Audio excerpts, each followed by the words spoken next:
Hey there, good morning to people. Ini hari Sabtu, weekend lagi. Kita sekarang bicara tentang leverage, tentang sistem, tentang daya ungkit.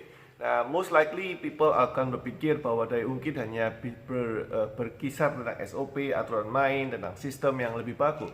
Tapi hari ini saya akan bicara tentang sesuatu yang lebih unik, yaitu tentang insting, tentang business instinct. Kenapa ini masuk kategori leverage? Karena kalau Anda menggunakan insting Anda dengan benar, maka proses otak kita akan membypass semuanya dan Anda bisa langsung memutuskan sesuatu tanpa harus terlalu banyak overthinking.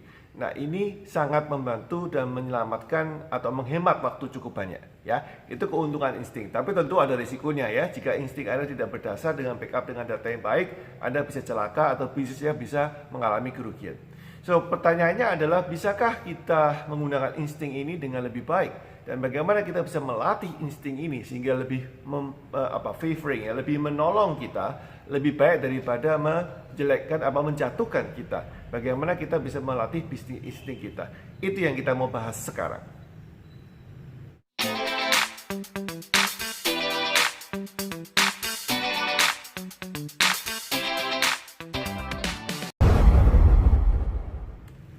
Alright guys, so apa itu insting sebetulnya? Jadi Anda bisa lihat di banyak buku-buku psikologi, buku-buku tentang self-development yang mengatakan bahwa insting ini adalah sebetulnya adalah reflection atau refleksi dari past performance atau past experience kita. Ya, jadi insting adalah kumpulan-kumpulan cerita-cerita refleksi dari pengalaman kita sebelumnya. Ya, tentu logikanya berarti insting seorang anak kecil tidak bisa lebih baik daripada insting orang dewasa. Ya, memang ada insting bawaan seperti insting takut api, takut anjing, takut benda tajam, takut binatang buas, takut ketinggian, itu insting bawaan. Tapi tentu ada yang insting develop oleh umur, ya. Jadi semakin tua kita semakin banyak instingnya yang akan membuat kita lebih kaya seharusnya, ya, karena itu pengalaman pengalaman kita dari yang lalu. Nah, insting ini ada dua cita rasa. Insting comes with two flavors. Ada dua cita rasa. Satu adalah ketika Anda mempunyai good idea, ya, insting yang membantu Anda memiliki good idea. Contoh misalkan Anda melihat ketika krisis ini, Anda melihat bagus juga ya kalau misalkan saya menjual jamu, ya, karena jamu kan membantu daya tahan tubuh, meningkatkan stamina sehingga mungkin dibutuhkan oleh konsumen Anda. Ya, jadi itu insting yang berhubungan dengan memunculkan ide baru. Insting yang lain, cita rasa kedua adalah insting yang mengkritik ide pertama. Jadi ini kayak semacam Tom and Jerry, ya, semacam kayak malaikat baik, malaikat buruk, gitu ya, di kepala kita. Insting utama, cita rasa pertama adalah yang membantu Anda mencetuskan ide baru, dan insting yang kedua adalah yang mengkritik ide itu. Ngapain pakai jamu, kamu nggak pengalaman di bidang F&B pakai buat jamu sembarang, aneh-aneh aja lu. Nah, itu insting yang kedua, ya. Jadi ketika Anda melihat ini, ada dua permainan, ya. Ada permainan yang mengumpulkan ide, mencetuskan ide baru, dan ada permainan atau ada force, tenaga yang kemudian berusaha untuk menjatuhkan ide itu. Nah, jadi ada dua cita rasa di insting kepala kita. Pertanyaannya adalah mana yang sering Anda menangkan, mana yang sering Anda kalahkan, mana yang sering Anda perkuat, dan mana yang sering Anda lemahkan. Itu adalah insting di dalam bisnis. Oke, mari kita mulai. Ada 5 cara bagaimana Anda bisa melatih insting ini. Pertama adalah, ya, sebelum saya jelaskan, ya. Jadi ada dua insting ini. Yang pertama, langkah pertama adalah bagaimana Anda bisa mengontrol kritik ini. Ya, ingat ya, ada dua cita rasa. Jadi 3 langkah pertama, ada 5 cara kita melatih insting. 3 langkah pertama adalah bagaimana Anda bisa mengkontrol kritik ini supaya tidak menjadi liar, ya. Karena kalau liar, maka Anda tidak akan menggunakan insting Anda untuk ide bisnis, tapi lebih banyak untuk mengkritik diri sendiri. Oke, yang pertama, Anda mesti mengambil jarak antara kondisi Anda sekarang. Maksudnya begini, ya, dalam kondisi seperti ini, kondisi yang kurang baik secara ekonomi, secara keseluruhan, secara global, nggak cuma Indonesia tapi seluruh dunia, maka Anda harus mengambil distance, mengambil sebuah jarak. Karena semakin Anda masuk dalam kondisi yang tidak enak, tidak baik, mengancam, maka insting untuk kritik ini semakin kuat. Kenapa? Karena menurut para ahli, insting ini adalah untuk menyelamatkan Anda dari bahaya.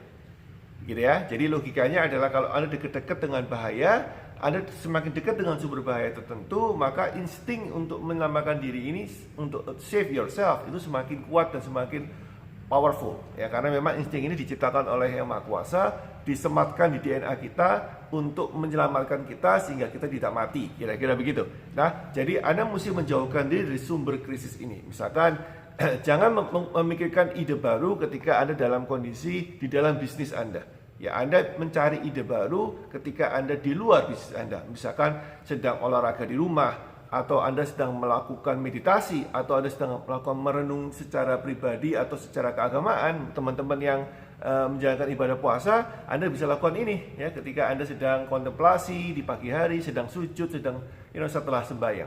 Contoh seperti ini. Jadi Anda jauhkan dari nuansa-nuansa kantor, office, pekerjaan, Zoom ya, yang kalau Zoom-nya dipakai untuk bisnis juga sama ya. Sehingga Anda bisa mendapatkan sebuah ketenangan sehingga kritik ini tidak merajalela di otak Anda ya. Saya pribadi melakukan ini pada saat olahraga. Ya, setiap hari sebisa mungkin saya berusaha untuk olahraga rutin, dan di saat itulah saya berusaha untuk refresh dan memikirkan sesuatu, what idea yang saya bisa eksekusi. Nah, itu instingnya muncul ya, insting yang flavor pertama akan menjadi kuat. Okay? And good exercise juga salah satu yang saya belajar dari guru-guru saya, karena dengan exercise Anda menggunakan keluar hormon baik ya, keluar hormon anti stres Anda. Okay? Dan itu good for the first flavor sehingga idenya muncul. Yang kedua, setelah Anda menjauhkan diri Anda dari sumber bahaya atau sumber masalah, yang kedua adalah Anda harus mulai memikirkan tentang menyampaikan ya, voicing out ya, menyampaikan dalam bentuk yang lebih rileks ya, boleh saya katakan sebagai humor. Contoh seperti ini, gunakan jamu tadi lah ya. Anda punya ide jualan jamu kemasan untuk meningkatkan omset, tapi sekaligus juga Anda merasa this is a good idea karena konsumen akan butuh Anda. Maka ciptakan sebuah cerita yang santai. Misalkan Anda ngomong sama teman Anda, bro, lucu ya kalau saya jualan jamu, asik ya kalau kita jualan jamu ya. Keren ya kalau kita jualan jamu. Wah, pasti diketawain orang gitu. Pasti dikatain aneh-aneh. Tapi keren juga, nggak apa-apa. Ya, kita jadi jualan jamu, kita jadi pedagang jamu, kita jadi juragan jamu. Kalau perlu pakai baju-baju, something like that yang mencerminkan kedaerahan atau kejawaan atau ketradisionalan. Make fun of it. Ya, voicing out itu berarti make fun of it. Gunakan kesempatan untuk membuat cerita lucu seputar ide Anda. Gunakan untuk membuat cerita konyol seputar ide Anda. Ini membuat Anda memiliki power di dalam hati untuk mengeksekusi nantinya ide itu. Karena apa? Karena Anda sudah membuat lelucon ya, yang positif tentunya, yang membuat lelucon yang membuat Anda memperkuat mental Anda. Jadi make fun of it, ya, humor it, make humor out of it and voice it out. Keluarkan, sampaikan, ceritakan ide ini. Kemudian yang ketiga, itu yang kedua. Yang ketiga adalah coba pikirkan dengan baik. Apa sih yang membuat kritik ini muncul? Kenapa kritik ini muncul? Misalkan, udahlah jangan pakai jamu, kamu nggak bisa kerja di jamu. Pasti ada sebuah sejarah, karena insting itu adalah masa lampau yang sudah pernah Anda rasakan sehingga ini muncul dalam bentuk insting. Maka Anda lihat, apa sih insting ini yang ingin diprotek? Kenapa insting ini muncul? Dia pasti punya tujuan memproteksi diri Anda. Anda bisa nampak tilas, oh iya ya, mungkin karena dulu pernah saya jualan sandal, usaha sandal gagal, atau saya pernah mempunyai ide A tidak berhasil. Nah, daripada Anda mengiyakan insting ini mentah-mentah, Anda analisa, Anda pecah insting itu menjadi beberapa part ya. Misal katakanlah Anda bilang, oh waktu saya jualan sandal saya kurang berhasil, kenapa? Oh, then I learn from my mistake. Saya belajar dari kesalahan ini ya. You get my point ya. Jadi fase ketiga adalah Anda membuat insting ini yang sedianya untuk menyelamatkan Anda. Anda tanyakan, Anda ingin hai insting, Anda ingin saya terbebas dari bahaya apa sih? Kenapa kamu muncul terus dan mengkritik ide saya? Oke, okay? So ketika Anda membuat exercise ini, maka Anda sudah memiliki kejelasan. Oh ya, enggak, masalahnya dulu ini, enggak akan saya ulangi lagi. Jadi instingnya bisa dijinakkan, tame down, ya. So that's it. 3 hal pertama yang Anda mesti buat supaya Anda bisa mengkontrol internal kritik Anda, sehingga ide Anda bisa Anda selamatkan dari penghakiman atas diri Anda. Anda sendiri yang menghakimi, bukan yang lain ya, yang paling berat itu. Oke, sekarang kita masuk dua hal yang masuk kelompok untuk nurturing the idea. Ya, yang pertama adalah tentu Anda harus percaya diri. Ya, jadi yang pertama adalah supaya Anda percaya diri. Bagaimana caranya? Anda sharingkan ini dan kemudian Anda kumpul dengan orang-orang yang memiliki ide-ide lain. Ya, jadi kalau Anda kumpul dengan orang-orang yang mengkritik Anda, maka inner kritik Anda itu semakin kuat karena dikasih dengan orang luar yang punya kritik. Komplitlah sudah, lengkaplah sudah. Anda sendiri mengkritik ide Anda, orang luar juga mengkritik ide Anda. Ya udah mati sudah. Oke? So, again, yang pertama adalah percaya diri Anda. Gimana cara meningkatkan percaya diri Anda? Kumpul dengan orang-orang yang lebih positif. Kumpul dengan orang-orang yang memiliki banyak ide. Kumpul dengan orang-orang yang mensupport Anda. This is a good thinking point di mana Anda memiliki konsep, oh ya yang lain juga mikir sama kok dengan saya. Walaupun mungkin idenya lain, tapi mereka juga memiliki konsep yang sama dengan saya. Setelah Anda kumpul dengan beberapa orang, atau baca buku juga bisa yang mensupport Anda, atau lihat YouTube atau lihat vlog yang mensupport ide Anda, kemudian Anda masuk ke fase terakhir yang paling penting dalam insting, yaitu namanya eksekusi. Tidak ada gunanya Anda punya insting, ide bagus kalau Anda procrastinating atau Anda menunda dan menunda dengan alasan mencari database dulu. Itu tidak ada gunanya. Yang namanya insting itu muncul karena Anda memiliki intuisi sebelum ada bukti. Jika sudah dicari buktinya, oh saya melihat dulu berapa banyak orang yang sukses di jualan jamu. Saya tunggu dulu teman saya yang belum pernah jualan jamu dan sukses. Maka itu bukan insting. Itu sudah pakai logika, which is good point juga. Anda bisa tunggu itu, tapi tidak memperkuat insting Anda. Insting Anda lemahkan lagi. Ya, so the most important part of this exercise adalah you have to execute right away.